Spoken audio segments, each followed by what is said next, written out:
Les attaquants ne font pas de différence entre le monde civil et militaire. 80 000 incidents en 2024 liés au GPS spoofing. On voit très bien aujourd'hui qu'on a de plus en plus d'attaques dans le niveau spatial, sur nos satellites, sur les satellites en général. On a dû changer le système de chiffrement sur l'avion. On se doit, en particulier quand on est en charge de la sûreté, d'avoir une vision du monde, d'anticiper les futures menaces.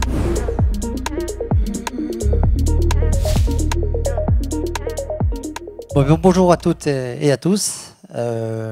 Je vais essayer de ne pas trop vous faire peur. Je ne vais pas vous parler de cyber. J'ai décidé de ne pas vous parler purement de cyber parce que je pense qu'on est tous des professionnels de la cyber et qu'on en a assez entendu parler.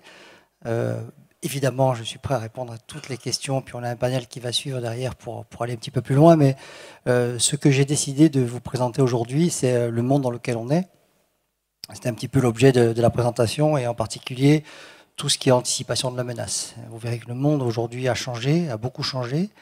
Et quand on est une société comme Airbus, qui est une société européenne, avec une empreinte internationale, on se doit, en particulier quand on est en charge de la sûreté, d'avoir une vision du monde, d'être capable d'anticiper, de voir ce qui se passe, d'anticiper les changements majeurs, d'anticiper les futures menaces et de protéger tous nos biens. Alors les biens, c'est nos employés, mais c'est surtout nos produits, nos avions, nos hélicoptères, nos satellites, nos drones, nos avions de chasse, et autres satellites qui sont en danger, qui sont attaqués tous les jours, de façon générale, comme tous nos assets du groupe.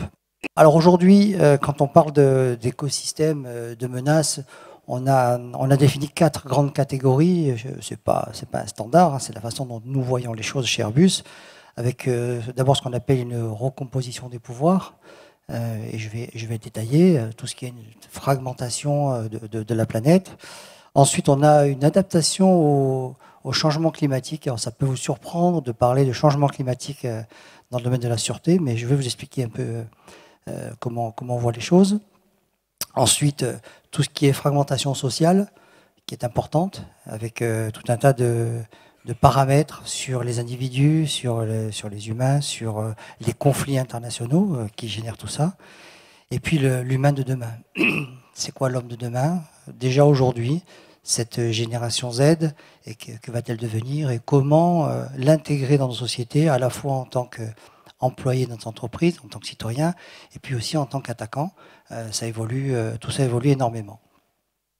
Alors, si on parle de fragmentation, aujourd'hui, la fragmentation, c'est ce que j'appelle fragmentation mondiale, c'est la rupture avec l'ordre mondial établi, ce qu'on avait l'habitude de voir, ce qui, depuis des années, constitue notre environnement international et qui a énormément bougé. On parlait avant de mondialisation, aujourd'hui, on parle de déglobalisation. Et ça, c'est important, c'est très important dans notre environnement, pas celui de l'aéronautique et de la défense, mais aussi dans l'environnement industriel. Pourquoi? Parce que d'abord, on a une recomposition des pouvoirs politiques et des pouvoirs économiques. Alors certes, on a toujours les grandes nations qui sont les pouvoirs économiques, comme les États-Unis, la Chine, et puis la montée de l'Inde. Donc aujourd'hui, en matière de pouvoir économique, on a la Chine qui est numéro 1, les États-Unis qui sont numéro 2, mais sur le déclin, et l'Inde qui est 3e et qui sera très rapidement en seconde place sur le podium d'ici une dizaine d'années. Donc on voit une recomposition du milieu économique. Ensuite, on a l'émergence d'acteurs nouveaux, en particulier des BRICS. Vous avez tous entendu parler des BRICS. C'est cette alliance qui est constituée des Brésiliens, des Russes, des Indiens, des Chinois, de l'Afrique du Sud et puis une vingtaine d'autres pays qui les ont rejoints et qui constituent aujourd'hui, qui sont composés de plus de 55% des citoyens mondiaux. Donc ils ont un pouvoir énorme. Le pouvoir des BRICS, il est plus important que le G7, quand on regarde aujourd'hui, sous le leadership de Poutine en ce moment. Donc ça a une influence énorme sur l'industrie, mais sur la planète entière. On a aussi une grande perte de pouvoir des États face à l'émergence de nouveaux acteurs comme les narcotrafiquants, comme les mafieux, les ONG qui deviennent importants, les lobbyistes, les groupes criminels. Donc tout cela ont de plus en plus d'influence grâce à la cyber, grâce au monde connecté, grâce aussi au terrorisme et à d'autres vecteurs. On voit d'ailleurs que les Nations Unies ou la Banque mondiale ont perdu du poids, du pouvoir dans les décisions mondiales. Et on voit très très bien que la Turquie, par exemple, s'en est rendu compte et c'est comme ça qu'ils arrivent à avancer. Ça, c'est un premier point. Ensuite, on a tout ce qui est conflit, conflictualité et concurrence. Il est clair qu'aujourd'hui, les frontières sont floues entre les menaces conventionnelles et les menaces classiques. On n'a plus de menaces traditionnelles. Tout est ambigu. D'ailleurs, on parle du monde qui est VUCA et qui est banni, donc vulnérable. Vous connaissez ces expressions. Si vous ne les connaissez pas, allez voir sur Internet. C'est vulnérable, incertain, complexe, ambigu, non linéaire, anxieux, etc. Anxiogène. Ces menaces non conventionnelles et conventionnelles sont aussi devenues hybrides. C'est pour ça que chez Airbus, et j'y reviendrai plus tard, on a fait le choix d'avoir une stratégie, une organisation qui est un continuum de sûreté. On n'a plus d'organisation qui fait de la cyber, on n'a plus d'organisation qui fait de la sûreté physique et la gestion de crise. Tout est intégré depuis 8 ans, depuis qu'on a créé le Corporate Security Office chez Airbus, et dont j'ai la direction. On a intégré l'ensemble des vecteurs de menaces, que ce soit des vecteurs cyber, que ce soit du terrorisme, que ce soit la santé physique, le vol, la gestion de crise, et on intègre progressivement le plan de continuité d'activité pour assurer un stream entre l'anticipation, la gestion de crise et la gestion du family care, et puis et le plan de continuité d'activité. Donc des frontières floues, un groupe comme Airbus qui fait du civil et du militaire, de moins en moins de frontières entre les deux, d'abord sur les technos, sur les attaquants. Les attaquants ne font pas de différence entre le monde civil et militaire. Je sais qu'on se pose des questions, est-ce que vous avez plus d'attaques dans le domaine civil ou dans le domaine militaire? C'est pareil, un attaquant aujourd'hui, il cherche une vulnérabilité, il rentre, il latéralise en interne de l'entreprise et il se fout complètement de savoir s'il est dans un monde civil, dans un domaine militaire, il cherche juste à faire soit des attaques opportunistiques, soit ciblées, mais il latéralise et il n'y a plus de frontières. Les guerres dans l'espace, j'y reviendrai aussi un peu plus tard si j'ai le temps. On voit très bien aujourd'hui qu'on a de plus en plus d'attaques dans le niveau spatial sur nos satellites, sur les satellites en général. Vous avez dû certainement voir dans Intelligence Online il n'y a pas très longtemps un article sur un satellite qui s'appelle Spot7 qui a été perdu. Probablement, on va dire probablement parce que c'est l'hypothèse la plus probable, mais c'est difficile d'avoir des preuves, un satellite qui a subi une attaque cyber et qu'on a complètement perdu. Donc attaque, on va les citer, chinoise. Voilà, c'est un satellite qu'on avait vendu à un pays, mais on maintenait l'opération de ce satellite qui vendait et qui distribuait des images terrestres à certains pays. On a une compétition assez féroce dans notre domaine, entre d'abord les entreprises et entre les États aussi, de plus en plus. Maintenant, on voit des attaques étatiques, on en avait déjà, mais c'est encore plus flagrant. Les entreprises qui essaient de se démarquer, les technologies clés. Alors ça, c'est important aussi, hein, on dit toujours qu'on est en avance, qu'on a des bons ingénieurs en France, en Europe, mais aujourd'hui, si vous regardez les 44 technologies clés, qui sont les technologies définies par le consortium de chercheurs mondiaux, il y a 44 technologies, dont l'intelligence artificielle, le quantum, la nanotechnologie, la bioélectronique et plein d'autres choses. Sur les 44 technologies, 37 sont sous full leadership chinois et 7 américains. Ça vous donne aujourd'hui l'état des lieux. Les Chinois, oui, nous espionnent toujours. Oui, ils espionnent, mais ils sont devant. Donc, tant qu'ils espionnaient, qu'on était un modèle, on pouvait se rassurer d'être en avance. Aujourd'hui, c'est fini. Ils sont devant nous et ils disposent des 37 sur les 44 technologies clés du futur. Et ça, c'est important à savoir. Ensuite, on a des entreprises. Quand on regarde un SpaceX ou un Starlink, aujourd'hui, à cause d'eux, on va dire, on avait perdu l'accès au spatial pendant quelques années. Aujourd'hui, lorsque nous, on tire 3 ou 4 lancements, on fait 3 ou 4 lancements pour une mise en orbite en 2024, Elon Musk, il en fait 18 000. Il aura plus de 48 000 satellites en orbite d'ici la fin de l'année 2025, donc fin de cette année. Il aura saturé pratiquement l'espace aérien de basse orbite.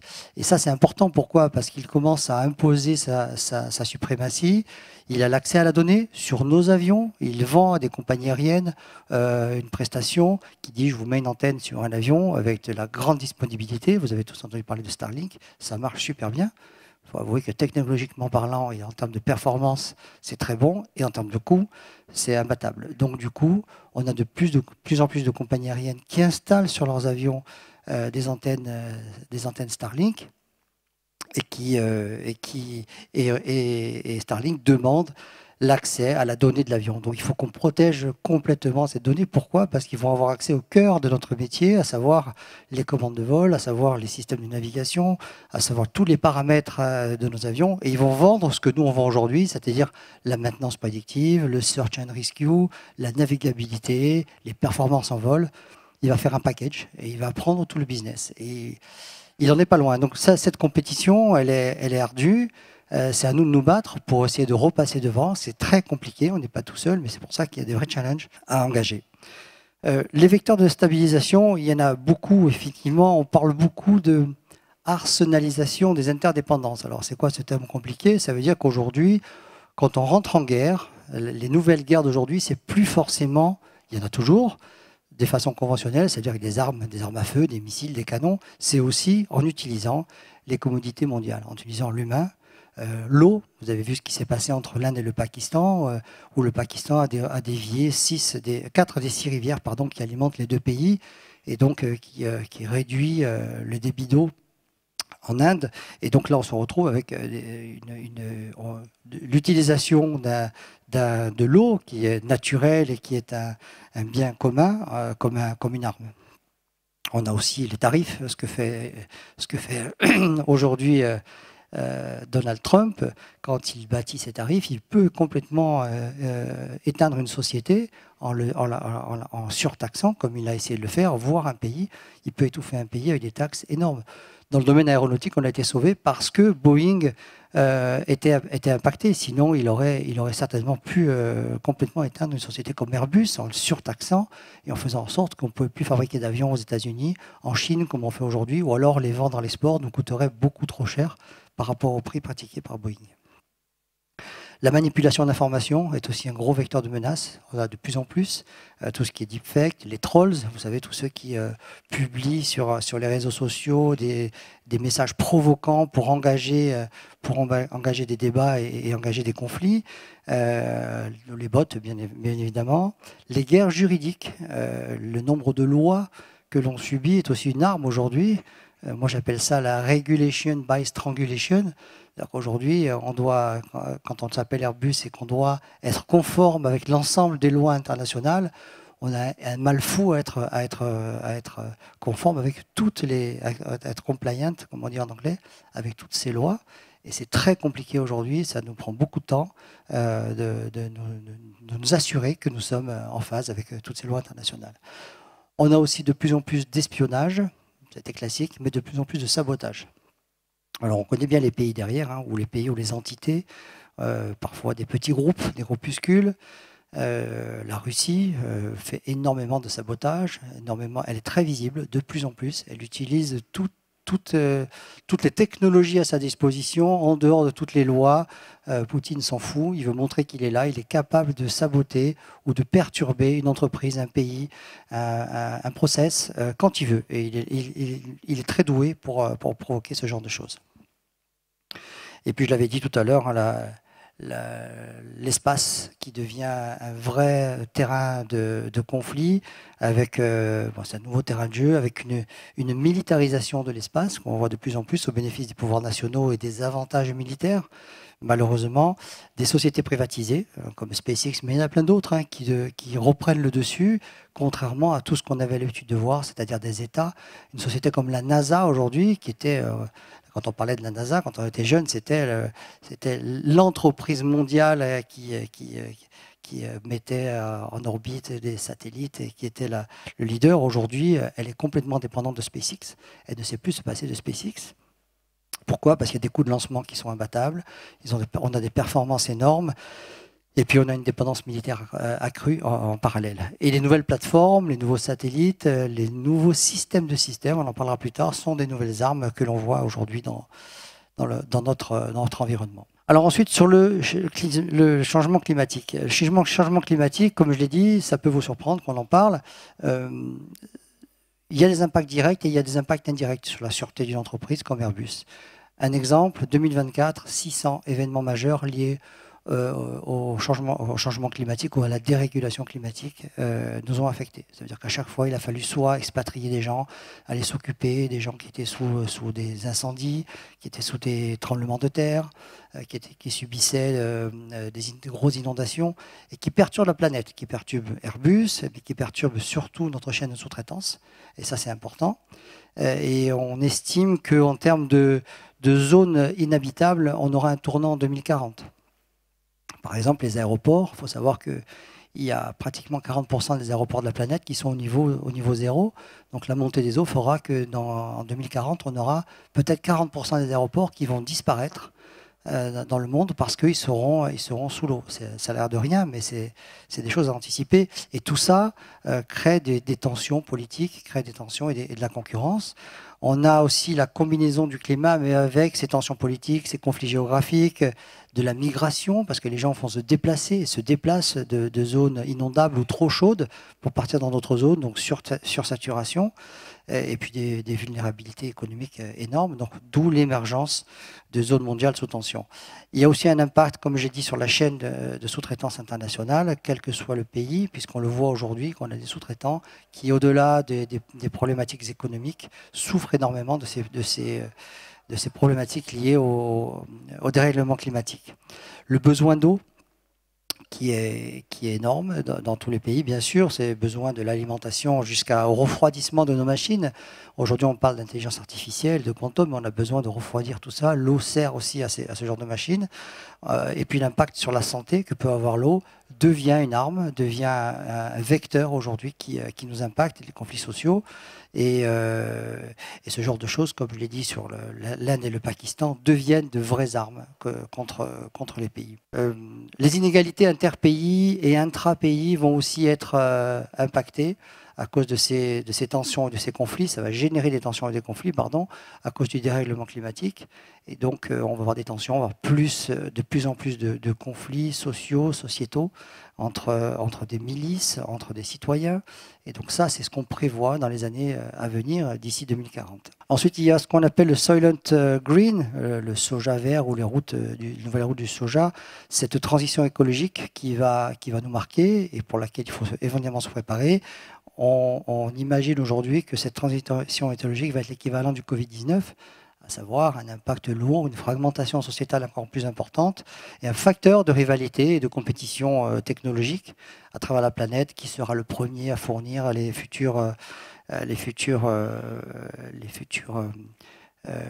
système énergétique, la décarbonisation, pardon, une recomposition des routes aussi qui est importante. On va avoir des résurgences des politiques économiques au nom d'une souveraineté, les taxes et les réglementations qui vont être associées à ce changement climatique et à sa nouvelle loi pour les énergies renouvelables et tout le reste. Donc ça va être des vraies problématiques auxquelles il faudra faire face avec un gros impact sur la sûreté de nos entreprises. Et puis les technologies, je viens juste d'en parler rapidement en disant que la décarbonation des énergies et des énergies renouvelables.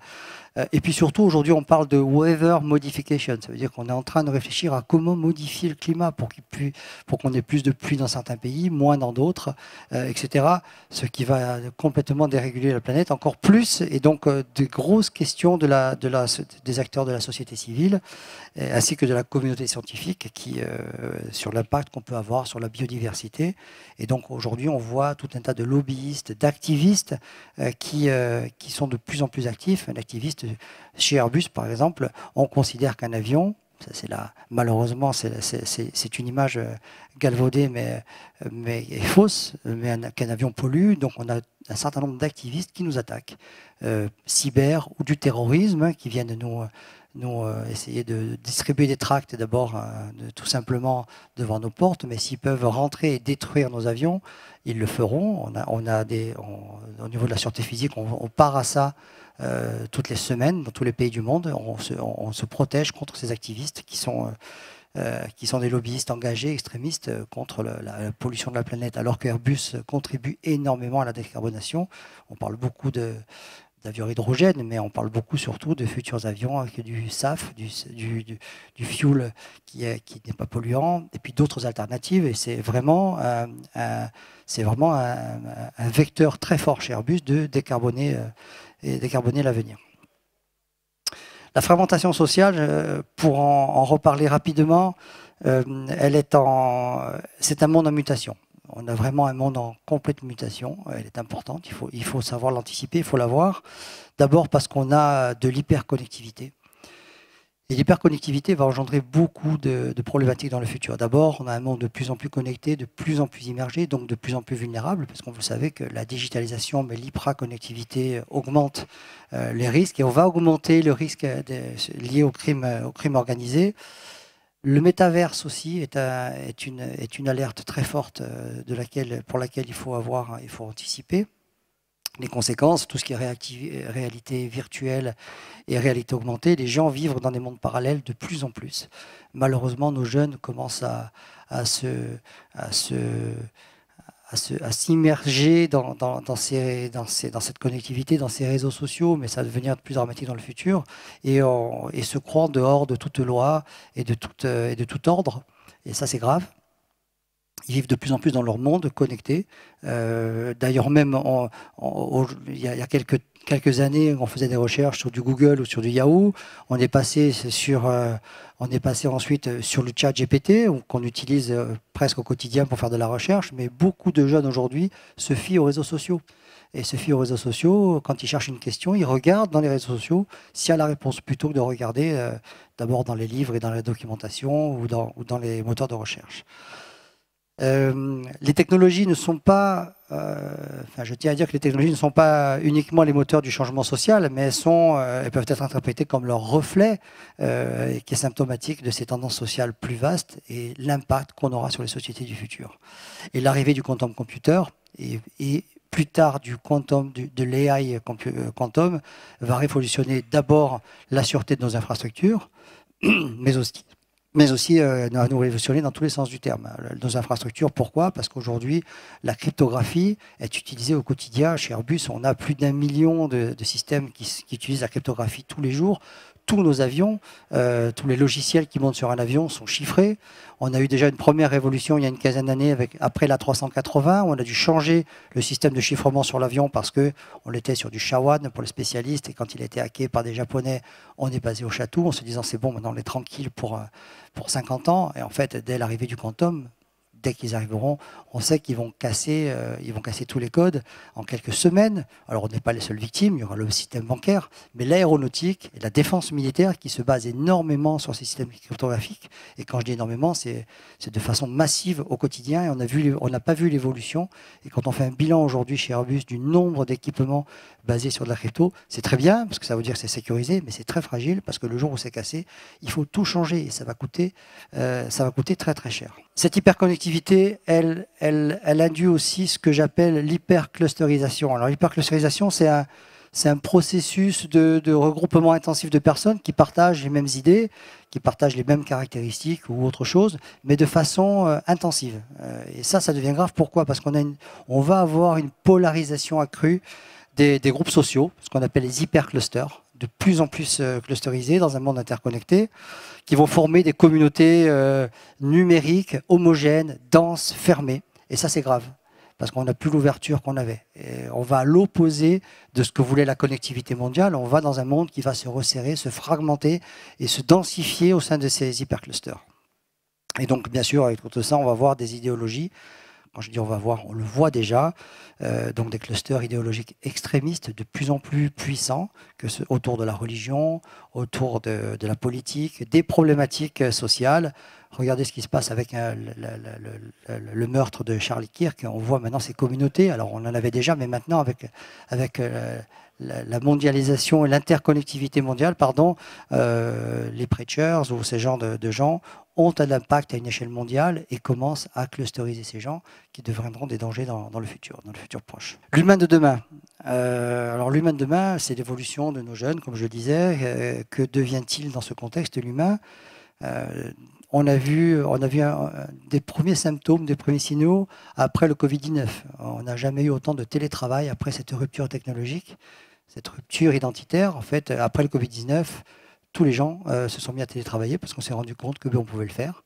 Chez Airbus, je pense que si en novembre 2019, on avait dit on peut mettre 70 000 personnes, voire même 160 000 personnes en télétravail, on aurait dit c'est juste impossible. Et on l'a fait. On l'a fait, malgré les risques qui étaient envisagés. On a dû le faire parce que c'est l'actualité qui nous a forcés. Et du coup, ça a induit des nouveaux modèles de travail, des nouveaux contrats. Et aujourd'hui, on a de plus en plus de jeunes qui ne veulent travailler qu'en télétravail. Alors, on refuse, évidemment, parce qu'on leur dit culture d'entreprise, comment vous allez faire? Ils s'en foutent. Comment vous allez connaître vos équipes? Comment vous allez être performant si vous ne connaissez pas vos équipes? Les réponses que j'ai habituellement quand je participe à certaines interviews, c'est « mais moi, monsieur, je suis champion du monde de je ne sais plus quel jeu vidéo, et mes 2 autres partenaires, je ne les ai jamais vus, et pourtant on est champion du monde ». Donc on fait face à une société qui change, et en face de laquelle il faudra s'adapter. Dire on n'accepte plus 100% de télétravail, bah, il va falloir s'y faire.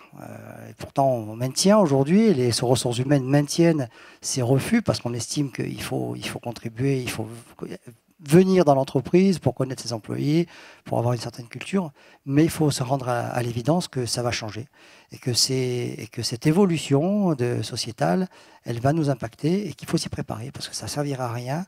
On ne s'appelle pas Darwin, mais ça ne servira à rien d'y faire face puisque c'est l'évolution malheureusement de cette société. Alors, de plus en plus de gens en freelance, en part-time, des consultants indépendants, etc., mais qui deviennent des cibles importantes parce qu'elles font partie de l'entreprise, elles auront des droits d'accès, on ne les verra jamais, et c'est des cibles parce qu'elles seront liées à des vulnérabilités accrues de par leur connectivité, leur éloignement de l'entreprise, et qui seront progressivement aussi peut-être remplacées par des programmes et des logiciels. Alors ça, il faut y faire face, c'est notre avenir.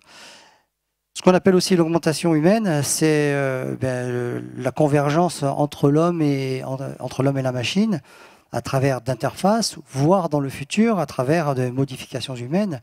Vous avez vu récemment, j'ai lu un article publié par Elon Musk qui dit finalement, on ne va plus avoir besoin d'avoir de l'intelligence artificielle ou des bases de données ou des moteurs de recherche. Pourquoi? Parce que si vous cherchez une question, si vous avez une question et vous cherchez une réponse, pardon, il y a certainement quelqu'un dans le monde qui a la réponse.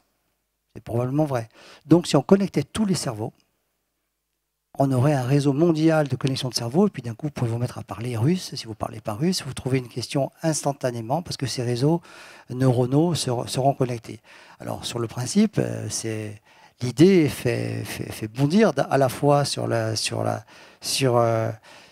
créativité, mais le drame que ça pourra engendrer si demain tous les humains sont connectés. Si on met des puces dans les cerveaux des hommes, si on met des systèmes de communication pour faire connecter les cerveaux, bon, il faut savoir qu'aujourd'hui, il y a des gens qui réfléchissent à ça. Et donc c'est le genre de choses sur lesquelles il faut énormément se méfier. Et donc là c'est pareil, il faut définir des cadres légaux, des cadres éthiques pour éviter des débordements, parce que ça pourrait arriver bien plus vite que prévu. Bon, et puis la robotique, la robotisation, le quantum et le quantum AI seront aussi des vecteurs de menaces très très forts dans le futur. Donc c'est une des percées les plus importantes auxquelles on va devoir faire face.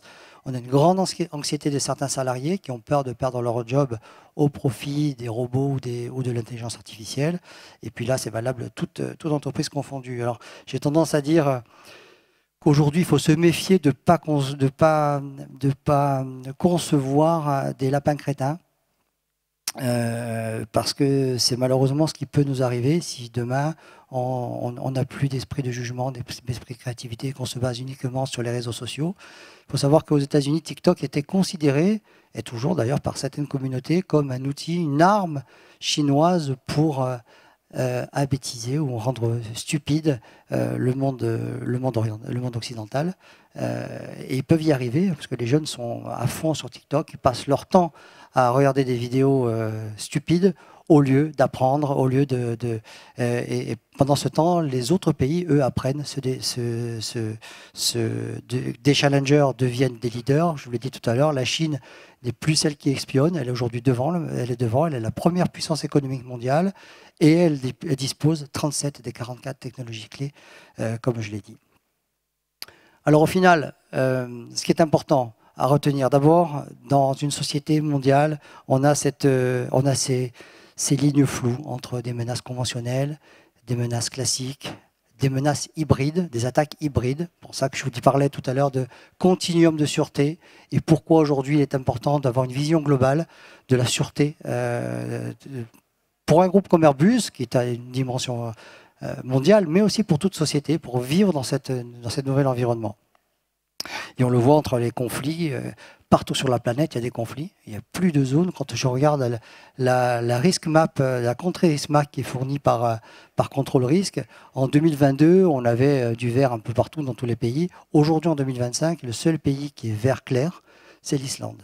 Tout le reste, c'est du orange, du rouge, voire du noir. Ça veut dire que tous les pays subissent des conflits, que ce soit aux États-Unis, en Amérique latine, avec les narcotrafiquants et tout ce qui se passe, et puis la corruption locale. Ensuite, il y a tous les pays du Moyen-Orient qui sont en conflit, que ce soit entre la Palestine et l'Israël, que ce soit autour de la Libye, que ce soit un petit peu partout d'ailleurs, hein, en Afrique, à Middle East, et puis dans l'extrême-orient, c'est pareil, la guerre à Taïwan qui se développe, les Philippines qui sont toujours sur conflit.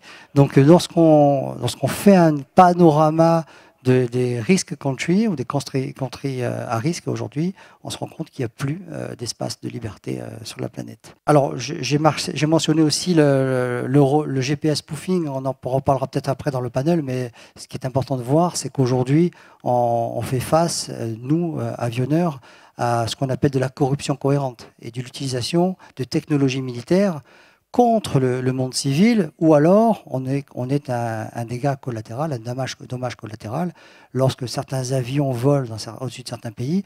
Et je vous demande juste de regarder Flight Radar 24, vous allez voir que maintenant il y a des couloirs pour faire tous nos vols entre le monde oriental et le monde occidental et inversement. Ces couloirs d'abord sont saturés. Les autres zones sont désertes. Pourquoi? Parce qu'il y a du spoofing de GPS.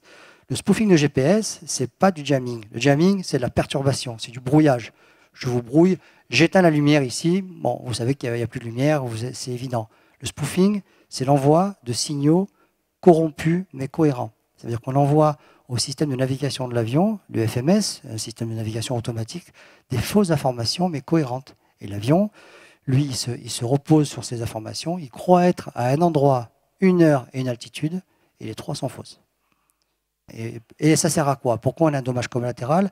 C'est parce que le spoofing du GPS, il est fait pour brouiller les drones et les missiles, pour que lorsqu'ils sont GPS guidés vers leur cible, en leur envoyant de fausses informations, on peut les retourner et les renvoyer soit à l'expéditeur, soit ailleurs. L'industrie aéronautique et le monde aéronautique est impacté par ce genre d'attaque en dommage collatéral, je tiens à le dire, mais ça nous impacte énormément. On a déjà eu plusieurs accidents, 80 000 incidents en 2024 liés au GPS spoofing. Heureusement, et Dieu merci, pas d'accidents très graves.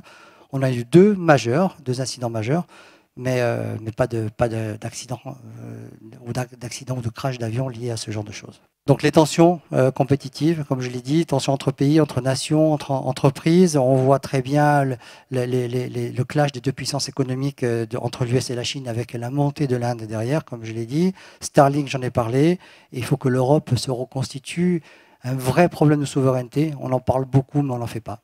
Il faut se rendre à l'évidence aujourd'hui. Tout le monde est d'accord pour dire la souveraineté, c'est important. Suite au Covid, on a vu qu'on s'est vraiment fragmenté en Europe, alors qu'on disait que l'Europe était liée. Et en fait, l'humain s'habitue, il rentre la tête entre les épaules, il attend que ça passe, et puis il repart comme en 40, quelques temps après. Et là, il faut que ça s'arrête. Parce qu'aujourd'hui, on est dans un monde où la souveraineté, et nous, en charge de la sûreté des entreprises, on est les garants du protectionnisme au service de la souveraineté. Il faut qu'on pousse énormément pour avoir une souveraineté d'abord nationale, c'est important, et ensuite européenne. Mais c'est critique pour l'ensemble des entreprises. Et il faut s'y mettre dès à présent. L'impact du changement climatique. Alors, je n'ai pas cité d'exemple tout à l'heure, mais un exemple le plus récent, le plus concret auquel on a eu à faire face, c'est quand on a eu la coupure d'électricité durant quelques heures, un certain nombre d'heures, en Espagne et au Portugal. Vous avez vu ça, c'est lié au réchauffement climatique, c'est lié aux hausses de température, à la surproduction d'électricité, vous verrez ça dans les médias, et donc il y a eu un mismatch entre la distribution et tout s'est effondré. Quand ça s'effondre, les conséquences sont lourdes. Si vous n'avez pas de plan de continuité d'activité, vous subissez. Airbus, exemple, qu'est-ce qui s'est passé? Alors, on a eu nos employés bloqués sur tous nos sites, une première chose, ils ne pouvaient plus sortir. On s'est rendu compte qu'on ne pouvait plus connecter personne parce que les téléphones ne marchaient plus. Les générateurs électriques qui nous permettaient justement d'alimenter, de s'auto-alimenter l'électricité, lorsqu'on les a mis en marche, on s'est rendu compte que les réservoirs étaient à moitié vides. Pourquoi? Parce qu'on fait de temps en temps des tests, mais on oublie de les remplir. C'est stupide, hein? Puis on s'est rendu compte aussi que ces réservoirs étaient alimentés par des pompes électriques. Et donc, quand il n'y avait plus d'électricité, on ne pouvait plus se servir des réservoirs pour alimenter nos générateurs. Donc, il a fallu faire appel aux pompes de pompiers électriques pour aller chercher de l'essence et alimenter nos générateurs électriques. Donc, tout un tas de choses. Et aussi, s'assurer que nos A400M, nos avions militaires, pouvaient repartir en vol avec les forces aériennes espagnoles, parce qu'on leur fournit tout un tas de documentation et le service était suspendu pendant quelques heures. Et ça, c'est grave. Et l'impact sur la sûreté sur Airbus, le SOC Level 1, donc le niveau 1 du SOC, il est tout en Espagne. Et donc, lorsqu'il y a eu le full power outage, on a perdu le SOC Level 1. On a réagi rapidement, quand je dis rapidement, c'est 6 heures, pour basculer tout le SOC entre la France et l'Inde, ce qui nous a permis de retrouver tout de suite un premier niveau de sûreté. Mais par contre, imaginons que l'attaque n'ait pas été liée au climat, et que ce soit une attaque russe, par exemple. Pendant 6 heures, on était aveugles sur les attaques. Donc, ils auraient pu couper nos systèmes, on aurait perdu le level 1 et ils auraient injecté des virus qu'on n'aurait jamais vus puisqu'on ne les aurait pas détectés puisque le level 1 était mort.